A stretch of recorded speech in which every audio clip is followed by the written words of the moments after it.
وجب الشكر علينا ما دعا لله أيها المبعوث فينا Katanya dari subuh lagi sampai untuk caurau sampai malam sampai subuh lah. Nyo hal yang sabi tak inginkan adalah rahmat daripada Allah Subhanahu wa taala.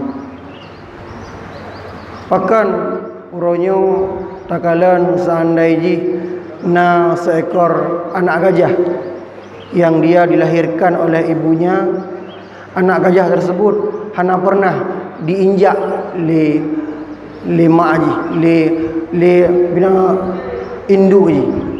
Bahkan uronyo seandainya na seekor singa yang singa tersebut setelah melahirkan bayinya ia tidak memakan bayi singa tersebut. Halnya dikarenakan rahmat daripada Allah Subhanahu wa taala.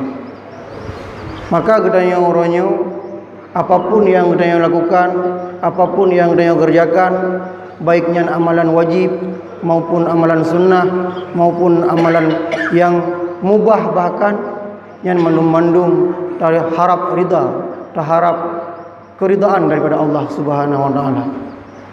Bahkan Rasul pernah nabegah, la yudkhilul jannah ahadukum bi amali. Boleh Rasul hantamang syurga mesti rapi urang dengan amalan yang ia kerjakan. Dan yang le para sahabat, wala anta ya Rasul. Mandron kiban Rasulullah, ku tamang syurga dengan amalan yang ron kerjakan. Wala ana illa yatagammadani rabbi bi rahmati. Kepada Rasul long pi handamang syurga dengan amalan yang long kerjakan. Akan tetapi lon damang syurga mandum-mandum dengan rahmat, dengan rahmat daripada Allah Subhanahu wa taala. Maka oleh karenanya rahmat Allah ini adalah hal yang sangat penting, hal yang sangat tak inginkan dari apapun perbuatan ibadah yang kita kerjakan. Rahmat Allah tersebut baru mudah tergapai, baru mudah terumpak, baru mudah termiliki rahmat Allah. Yang pertama tanya hati beglih. Beglih hati cuma mangan bak pegah, tapi susah bak praktek. Bahkan Ibnu Athaillah napegah rubbama futiha laka babu ta'at ma futiha lakal babul kabul.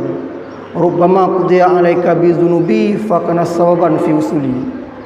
Ini kira-kira terjemahan ji, rubbama futiha laka babu ta'at ma futiha lakal babul kabul. Jadi kadang-kadang nilai ibadah kebaikan yang dia kerjakan yo kan membawa kita to kepada Allah, tapi membawa kita jauh kepada Allah Subhanahu wa taala. Karena apa kan? Karena dengan nilai ibadah yang dia buat, dia merasa dia paling god. Waktu tajak lagi yang berbondong-bondong menasah untuk saya lakukan zikir, solat berjamaah. Tenging tu tetangga yang memang ia hana geja, tengah dalam mati, pakai geduk tapi pakai handruh gelangkah gagal menasah. Nyan niat nyan haba-haba yang lagi nyan membawa kita kurang kebaikan, kurang rahmat daripada Allah Subhanahu wa taala. Namun yang sebenarnya kiban, yang sebenarnya tak ajak kurangnya, tak ajak, tak pakat. Kan tak cela secara pribadi ataupun tak cela secara sosial. Namun tak ajak orang-orang yang memang ia belum tersentuh dengan kebaikan, kan dia ken-ken kurangnya namun tak ajak. Bahkan disambung dalam Ibnu Athaillah, kadang-kadang orang-orang yang memang ia jarang berbuat kebaikan dengan gara-gara ada dengan Allah. Kibannya karena agaknya tinggal ke mati ke lung sandai ji lung jak subuh lebih lagi agaknya. Sungguh senang sang urip. Jadi nak terbesiknya dalam mati. Namun walaupun kedih lagi kan baik tengok tak posisikan diri bak ni god gegau. Namun dia buta praktekkan si untuk kebaikannya. Namun yang kena pegah oleh Ibnu Athaillah ini bukan berarti dengan semata-mata kebaikan yang dia kerjakan, namun dia hati hanya memiliki hati yang bersih, nyo mandum amalan yang dia kerjakan akan sia-sia, rugo. Bahkan dalam hadis yang lain pegah pentingnya keikhlasan dalam hati. Nabagah ali Rasul, an-nasu kulluhum finnar ilal alimun, al-alimuna kulluhum finnar ilal abidun, al-abiduna kulluhum finnar ilal mukhlisun. Jadi mandum manusianya nabagah ali Rasul akan merasakan neraka, kecuali ia orang-orang yang memang wate beramal nyo na ilmu dalam beramal. Yang pertama, mandum urang akan tamang neraka oleh Rasul kecuali urang-urang yang ia memiliki ilmu. Jadi ibadah yang dia kerjakan hanya secara serta-merta, hanya tamu tidak-tidak bago. Di dumpung ibadah yang dia kerjakan nyo benar silsilah je, benar gured. Baiknya tabut, baiknya baca Al-Quran, baik dumpu ibadah kebaikan benar panutan. Yang pertama, jadi ibadah yang dia kerjakan oleh Rasul benar ilmu. Yang kedua, lihna ilmu buta beramal dengan ilmunya. Karena orang yang nak ilmu pergi kepada Rasul akan tamang neraka. Karena bahkan karena letak orang-orang yang memang ia nak ilmu tapi hana beramal dengan ilmu yang kena ya. Mesti tak pegah apa contoh orang yang sembahyang je dak. Sembahyang punya tengok Aceh tu orang depu wajib katanya. Mandum orang depu. Hana orang yang pegah sembahyang yang sunnah. Hukum sembahyang insya pada sunnah hana. Mandum orang depu wajib sembahyang. Bahkan man dit orang yang kerjakan dikarenakan ia tidak beramal dengan ilmu yang nak. Makanya orang yang nak ilmu kepada Rasul, dia akan menjadi orang yang rugi. Kecuali orang-orang yang lihna ilmu getem beramal dengan ilmunya. Alihnya orang yang beramal dengan ilmunya akan rugi kepada Rasul.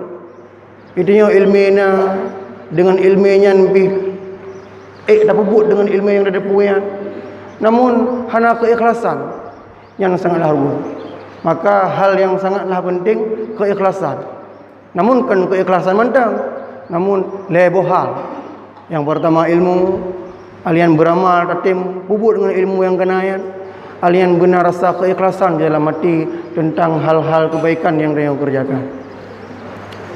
Maka oleh karenanya sangatlah penting katanya untuk sering tajak babak pengajian, sering tajak bab majlis. Bahkan supaya hati kita lemah. Karena tanya manusia hati mau balik iman pi tiga-tiga itu jadi tiga-tiga jemaah di tiga-tiga bead. Jadi untuk tak antisipasi rayan seandainya na pengajian-pengajian, na kajian-kajian nyan bertelangkah supaya apa? Supaya katanya menjadi orang-orang yang memang lemah hati, teringat ke Allah, baik tua ke akhirat. Karena memang hidupnya adalah hidup yang sementara. Mungkin